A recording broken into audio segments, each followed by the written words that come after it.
internacional. Y esa es una idea muy básica en el derecho, es decir, incluso los que hacen las normas están subordinados a lo que en ella está dispuesto.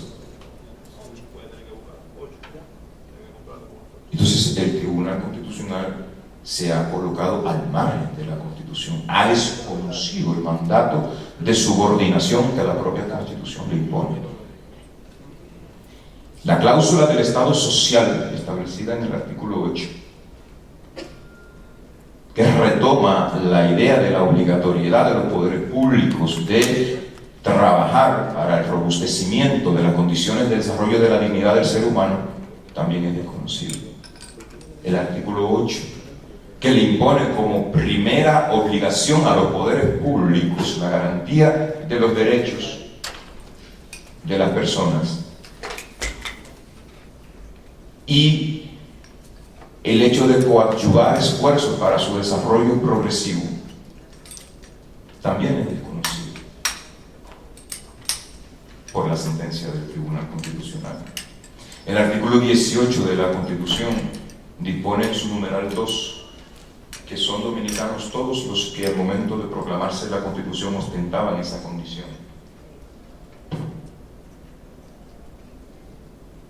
Pero resulta que el Tribunal Constitucional considera que no. Los artículos 21 y 22 de la Constitución establecen, el primero, un catálogo de derechos de ciudadanía, es decir, de derechos que se adquieren tras la adquisición del estatus de ciudadano, de la condición de ciudadano, derecho de votar, de ser votado, derecho de participar en las consultas a través del referendo para la toma de decisiones, derecho a formular peticiones a los poderes públicos. Y el 23 dice cómo se suspenden o cómo se pueden anular esos derechos. Y resulta que las causas del desconocimiento o del retiro de esos derechos están establecidas de manera muy taxativa: por traición a la patria, por tomar las armas en contra de los intereses de la República. Pero hay un grupo de personas, hay decenas de miles de personas que se han quedado exentos del disfrute, han sido despojados del disfrute, de las posibilidades de disfrute de esos derechos, por razones que no están contempladas en la propia Constitución, por razones distintas a las contempladas en la Constitución. El artículo 26 de la Constitución abre el Estado dominicano al derecho internacional, lo convierte en un Estado cooperativo.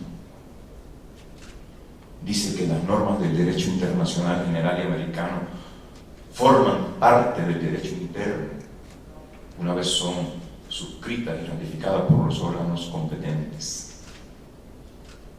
Y dice que son normas de aplicabilidad directa e inmediata por los tribunales de la República y por los órganos del poder público en el país.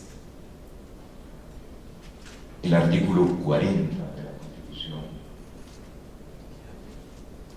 prohíbe que se emitan normas o que se lleven a cabo actos o actuaciones que no estén fundados en la justicia y que no tengan utilidad para la sociedad. Eso que le dicen principio de razonabilidad los especialistas en estas cuestiones. Los artículos 68 y 69 sobre las reglas que gobiernan los procesos que debe observar el aparato judicial, el aparato administrativo del Estado, eso que se llama debido proceso.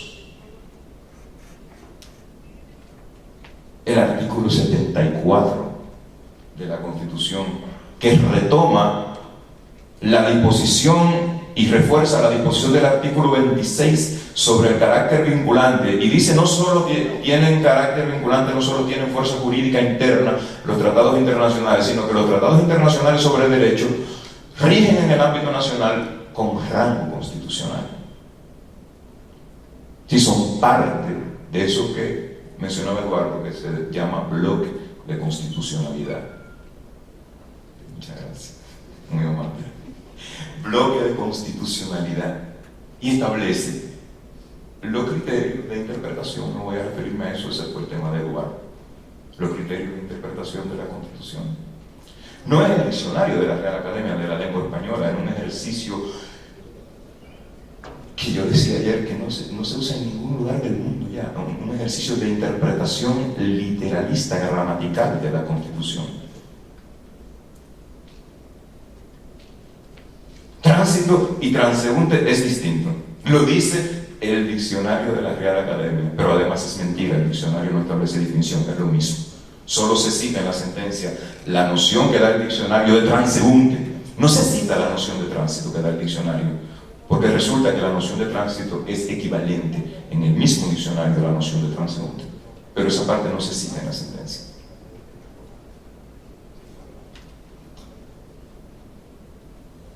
El artículo 110 de la Constitución, que establece los dos principios para mí axiales de toda esta controversia. El principio de la irretroactividad de las normas jurídicas, que es la garantía del otro principio contenido en el texto del artículo 110, que es el de la seguridad jurídica. Es decir, la ciudadanía tiene derecho a saber con precisión cuáles son las consecuencias que derivan de los actos que llevan a cabo. Y para eso se requiere cierta estabilidad en las normas que el derecho establece.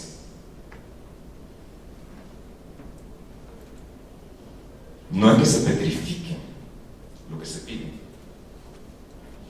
es que usted no puede cambiar una norma para aplicar una norma más desfavorable a situaciones que se consolidaron en el pasado. Es simple. Eso lo saben todos los estudiantes que van a la escuela de Derecho el primer día de clase, se lo enseñan.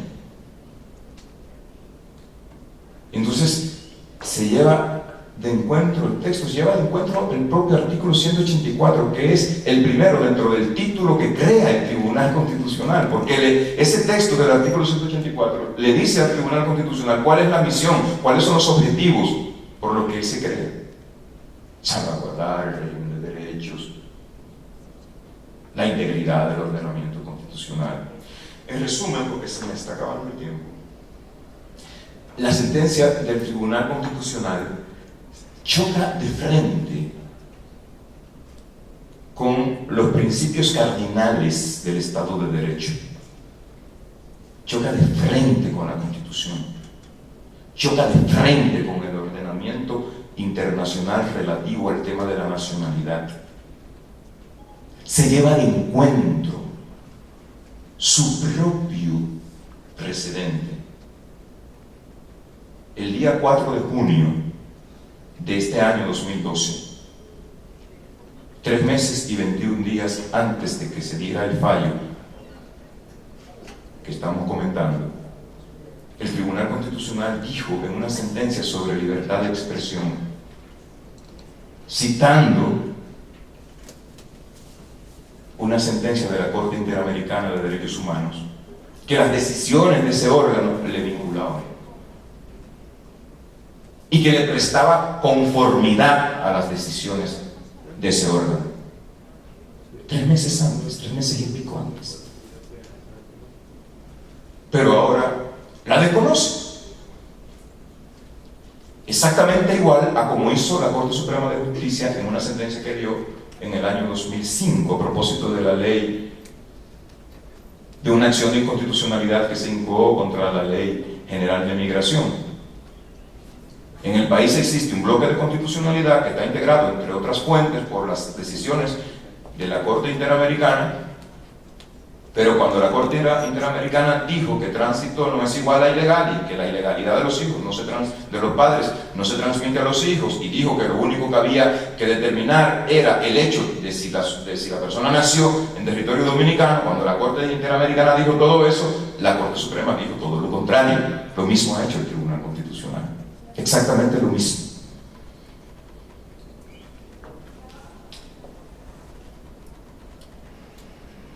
Hoy publiqué un artículo en Acento que se llama El Tribunal Constitucional y la advertencia de Zagrebelsky. Paradójicamente voy a terminar con una alusión al mismo jurista que mencionaba Eduardo al final de su intervención. Zagrebelsky fue juez y presidente del Tribunal Constitucional italiano alternativamente durante 9 años. Y luego de salir del tribunal, escribió un libro chiquito, se llama Votos y Principios, Principios y Votos. Y él hace esta advertencia: los tribunales constitucionales tienen que evitar, deben evitar, convertirse en una suerte de tercera cámara legislativa, a donde vayan a deliberarse, a discutirse y a decidirse las cuestiones de alta política que en una democracia deben decidir los órganos supremos de la representación popular. El Tribunal Constitucional no puede ser el que decida las cuestiones de alta política en la que la irresponsabilidad de los partidos políticos y del liderazgo político, el contubernio y la connivencia con intereses fácticos o con grupos fácticos de poder no le permiten decidir. En un Estado de Derecho, cada órgano del Estado tiene que asumir sus roles, sus responsabilidades, y cuando el Tribunal Constitucional deviene en esa suerte de tercera cámara, empieza el proceso hacia la pérdida de su legitimidad. Porque no es por nada que los partidos políticos no le buscan una solución a estos problemas, es porque tiene un costo político asumir esa responsabilidad. Que lo haga el Tribunal Constitucional. Qué interesante. Qué interesante. Muchas gracias, señor.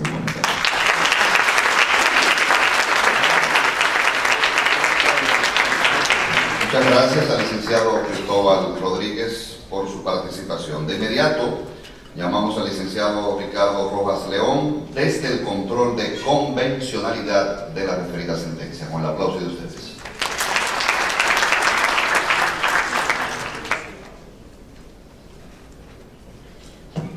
Señor rector magnífico, señor vicepresidente ejecutivo de la FINJUS, distinguidos colegas presentes en la mesa directiva, señoras y señores.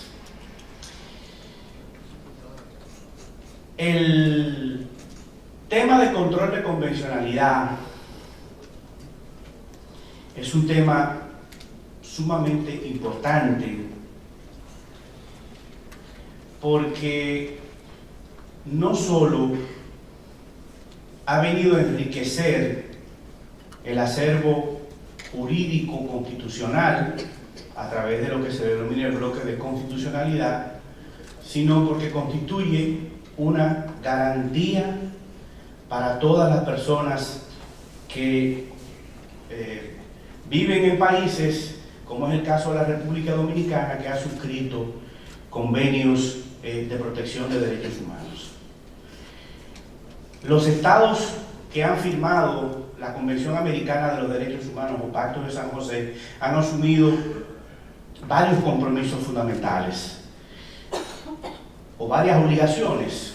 Una primera obligación es la obligación de proteger los derechos fundamentales, otra obligación es la obligación de respetar, otra obligación es la obligación de garantizar y además, en virtud de lo que establece el artículo 2 de la Convención, la obligación de adaptar la legislación interna a lo que establece la Convención.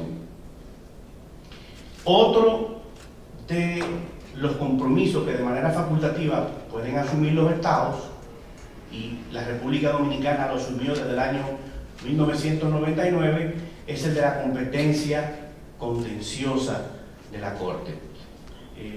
Lo que implica que las decisiones de la Corte Interamericana de los Derechos Humanos que se expresan a través de sentencias y que se expresan también a través de opiniones consultivas o de interpretaciones de sus decisiones, son de aplicación directa e inmediata en nuestro país y en el resto de los países que han reconocido la competencia de la Corte. Cualquier decisión de la Corte, independientemente de que no involucre a la República Dominicana, es de aplicación directa e inmediata en el país. Ahora bien, en relación con el tema del control de la convencionalidad, lo que este concepto plantea es que los jueces, a la hora de aplicar, a la hora de tomar una decisión, tienen que verificar si la decisión que van a adoptar, si la ley que van a aplicar, el reglamento que van a aplicar o el acto administrativo que están juzgando es conforme con la Convención Americana de los Derechos Humanos. Eso, en sentido llano, es lo que quiere decir control de convencionalidad. La obligación de todos los jueces, en el caso nuestro, de todos los magistrados del orden jurisdiccional, cuando realizan el control difuso, ¿no? Cuando aplican, en este caso, la Convención y la Constitución y el resto del bloque de constitucionalidad a los casos que les son sometidos, y sobre todo del Tribunal Constitucional, que de acuerdo con la Constitución es el garante de, no solamente el intérprete de la Constitución, sino también el garante de los derechos fundamentales. ¿Qué llama poderosamente la atención de esta decisión? Que de manera deliberada el Tribunal Constitucional, digamos que desconoce lo que ya la Corte Interamericana de los Derechos Humanos había planteado en algunas decisiones anteriores, sobre todo en Gianni Bosico contra la República Dominicana, en relación con el tema de la nacionalidad. El tribunal recurre a decir que la Corte cometió un error de interpretación, como si el Tribunal Constitucional pudiera interpretar las decisiones de la Corte. Esto recuerda mucho a la opinión, la solicitud de interpretación que hizo el Estado Dominicano a raíz de la sentencia Gianni Bosico en el año 2005. El Estado Dominicano, renuente a aplicar la decisión de la Corte, mandó una supuesta solicitud de interpretación de la sentencia, que en el fondo era una especie de recurso de apelación a la decisión de la Corte. Y lo decía, el texto de la supuesta solicitud de interpretación de la sentencia decía que como no existe un recurso contra la sentencia de la Corte, entonces vamos a hacer esta solicitud de interpretación, y realmente lo que había era un cuestionamiento a la decisión de la Corte. Sobre esto incluso llama la atención, se llama la atención en uno de los votos disidentes. ¿Qué ha dicho la Corte? Bueno, la Corte ha dicho que en virtud de lo que establece el artículo 20 de la Convención Americana de los Derechos Humanos, toda persona tiene derecho a la nacionalidad. Aquí hay algunas personas que han dicho que la nacionalidad no es un derecho fundamental. Bueno, imagino que si leen la Convención deberán entender que aunque en la Constitución nuestra el tema de la nacionalidad no está incluido dentro del catálogo de derechos fundamentales, por el simple hecho de que la Convención forma parte de nuestro derecho interno con rango constitucional, es un derecho. Toda persona tiene derecho a la nacionalidad del Estado donde nació, si no tiene derecho a otra. Y además, El artículo 20 establece que a nadie se le puede privar arbitrariamente de su nacionalidad ni de su derecho a cambiarla. La Corte ha considerado que la nacionalidad es un derecho fundamental que tiene un doble aspecto. Primero, porque dota a la persona de un mínimo de amparo jurídico al establecer vínculos con un Estado y una comunidad determinada. Y segundo, tiene la función de proteger al individuo contra su privación arbitraria, pues la nacionalidad es la base para el ejercicio de muchos otros derechos. En la jurisprudencia de la Corte ustedes van a encontrar, y eso se vio ayer en la discusión del caso Tidemestre contra la República Dominicana, que el tema de la nacionalidad se discute conjuntamente con el tema del derecho al reconocimiento de la personalidad jurídica, ¿no? Que es un derecho contemplado en el artículo 3 de la Convención. En estos procesos de desnacionalización, de repatriaciones forzosas, que implican,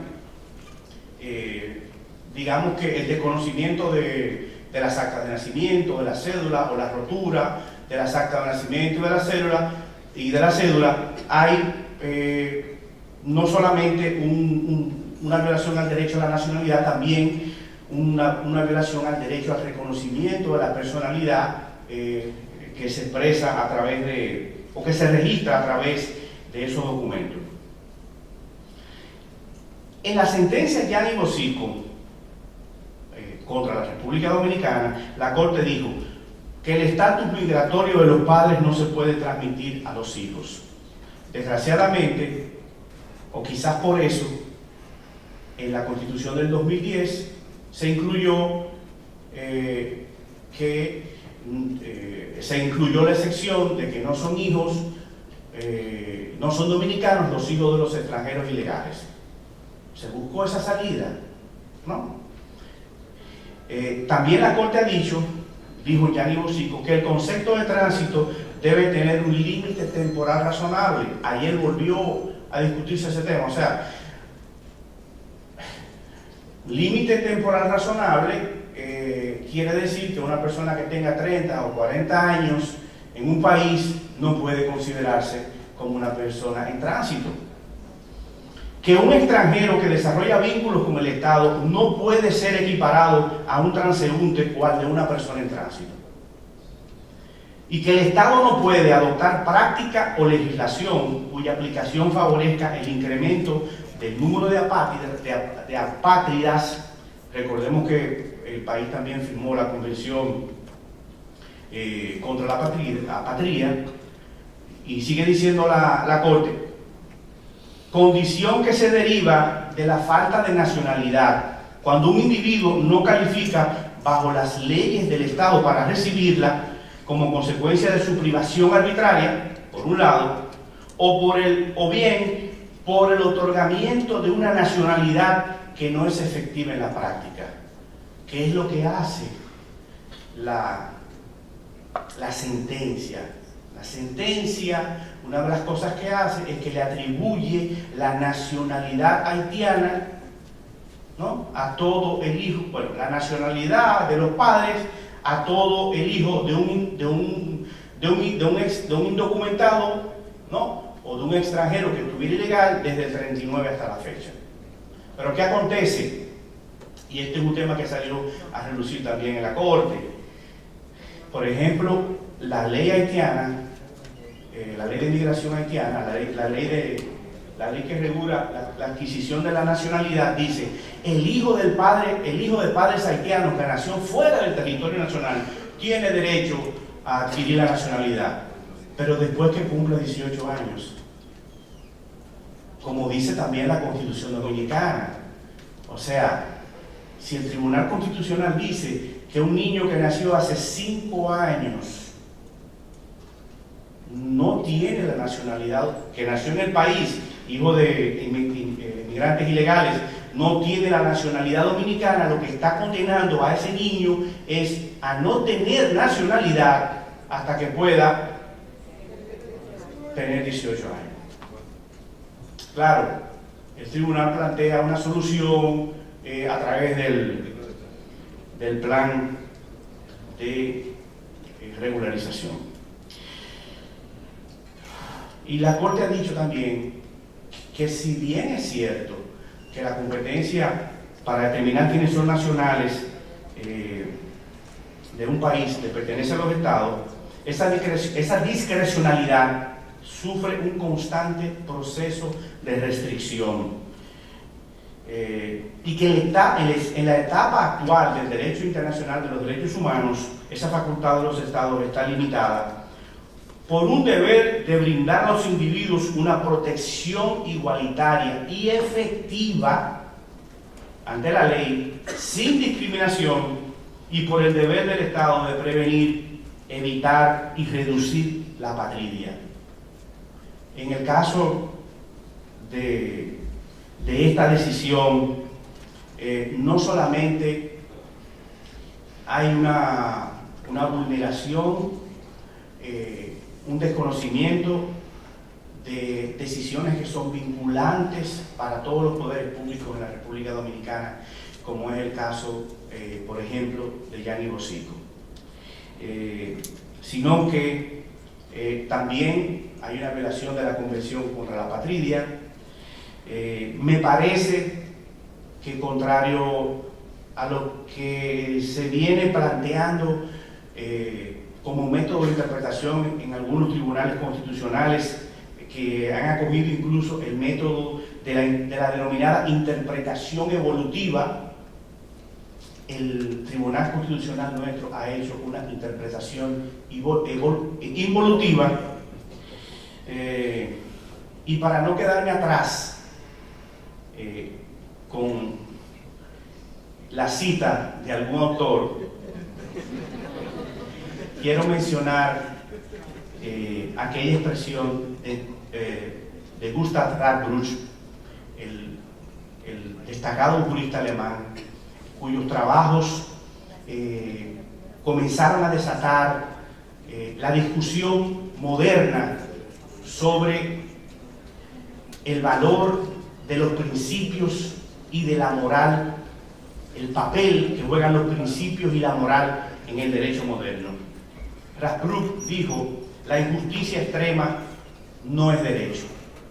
Yo pienso que esta sentencia es una sentencia que no solamente califica como una infracción constitucional a la luz de lo que establece el artículo 6 de la ley 137, sino que por sus consecuencias y por lo que ha sido planteado por los demás colegas que me han antecedido en el uso de la palabra, esta decisión, en la medida en que es extremadamente injusta, no es derecho. Muchas gracias.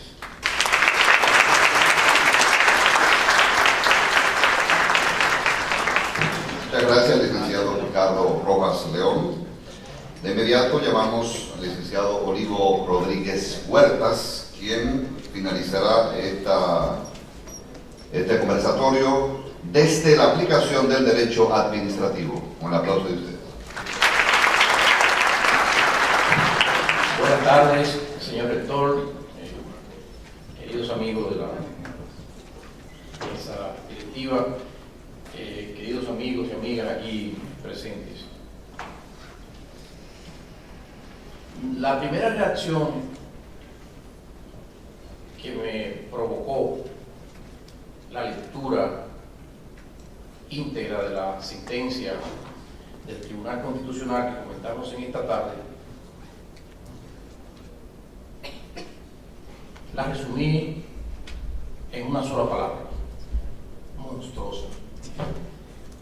Se trata, en mi opinión, de una decisión que, más que sentencia, no puede ser calificada como sentencia, constituye una típica vía de hecho. Se trata de una actuación de nuestro máximo intérprete constitucional totalmente despojada de fundamento jurídico valedero, una actuación manifiestamente contraria a un orden jurídico que vincula a todos los poderes públicos y a todos los órganos constitucionales y legales de la República Dominicana. Es importante señalar, a propósito de esta relación entre la sentencia y su enfoque desde el punto de vista del derecho administrativo, que uno de los principios cardinales, básicos, desde que surgió el Estado de Derecho, al lado de la separación de los poderes como una forma de garantía y de preservación de los derechos, estaba allí ya el llamado principio de la legalidad. La actuación de todo órgano, de todo poder público, se hace dentro de un marco preestablecido, de un ordenamiento jurídico que condiciona y que sirve de presupuesto de validez de la actuación de cualquier órgano público.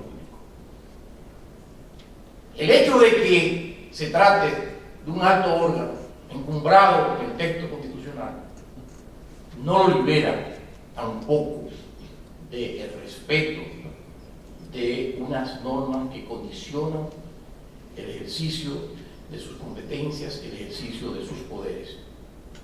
Y en el caso, aquí ya ha quedado claramente de manifiesto por las intervenciones que me han precedido, de cómo en la República Dominicana, que desde el año 2002, en aquella famosa resolución 1920 de la Suprema Corte de Justicia, calificada por muchos incluso despectivamente como el poema 20, donde se iniciaba un punto que comentaba con Sergio Tulio, que es lo que está en la base de por qué algunos sostenemos algunas cosas y otros, hablando sobre el derecho, nos expresamos de otra manera y por qué no nos entendemos. Ese año 2002 es un presupuesto de la transformación de todo el derecho dominicano. Allí, con esa resolución, nació lo que llamamos la constitucionalización del derecho. Allí se sentaron las bases para transformar nuestro Estado de Derecho de un Estado de Derecho meramente formal a un Estado de Derecho material, fundado en valores superiores como la libertad, la igualdad, la dignidad humana, la justicia, que finalmente después esos principios y valores quedan expresamente plasmados en la Constitución del 26 de enero del año 2010, para lo cual se creó, para garantía de vigencia de esos principios, para lo cual se creó precisamente el Tribunal Constitucional, que con esta sentencia desconoce total y absolutamente esto. Entonces, el Tribunal Constitucional, entre otros detalles, sometida a esa noción del bloque de constitucionalidad, que su propia ley orgánica de los procedimientos constitucionales habla y establece el principio de la vinculatoriedad, que como decía Cristóbal, también la propia Corte en su jurisprudencia, en sus precedentes vinculantes, había dicho el carácter imperativo y de aplicación de los principios y reglas que se derivan de las interpretaciones de la Corte Interamericana de Derechos Humanos. Pues el tribunal sencillamente en esta sentencia se aparta total y absolutamente de eso. Y por eso es que utilizaba esa expresión al principio de que esto no puede ser calificado o denominado como una sentencia, sino como una típica vía de hecho, un contexto en el que el propio Tribunal Constitucional desconoce, ¿no?, los principios y las reglas que condicionan el ejercicio de su alta misión. Es un primer aspecto. Un segundo aspecto que también me preocupa muchísimo de esa decisión del Tribunal Constitucional es que la misma, de su lectura, se desprende claramente que es el producto de un ejercicio, más que todo, y es penoso decirlo, sobre todo penoso porque allí está eso lleno de gentes muy queridas, compañeros de muchas batallas en este proceso de inclusión de la constitucionalización del derecho en la República Dominicana, pero la realidad es que en esta decisión lo que ha quedado plasmado es un ejercicio que yo califico de cinismo constitucional. Cinismo constitucional. Porque el Tribunal Constitucional, ante una acción concreta que procuraba un restablecimiento de derechos de una persona en específico, el Tribunal constitucional frente a esa situación, lo que hace es precisamente trastocar todo lo que debe ser su norma de aplicación y todo lo que ha sido en gran parte su propia jurisprudencia constitucional. Y hace un ejercicio de cinismo constitucional cuando dice que aplico el efecto intercognis, ya citado aquí, porque va a favorecer a personas. Le voy a hacer extensiva. Hay un grupo de personas que, producto de una actuación manifiestamente irregular de la Junta Central Electoral, que dispuso que actos administrativos que gozan de fe, de presunción de conformidad al derecho, que no se pidieran copias de la misma, estoy diciendo, eso no puede ser, entréguenle, no solamente al accionante, sino también a las personas que se encuentren en similar situación, entréguenle sus actas, y ese es el efecto favorable. Para al mismo tiempo decirle, Junta Central Electoral, proceda a perseguir la nulidad de esas actas ante los tribunales. Y usted, tribunal, que va a conocer de eso, mire cuál es mi criterio. Nadie que sea nacido de hijos de ilegales puede obtener la nacionalidad dominicana. Desde el año 1929 hasta la fecha.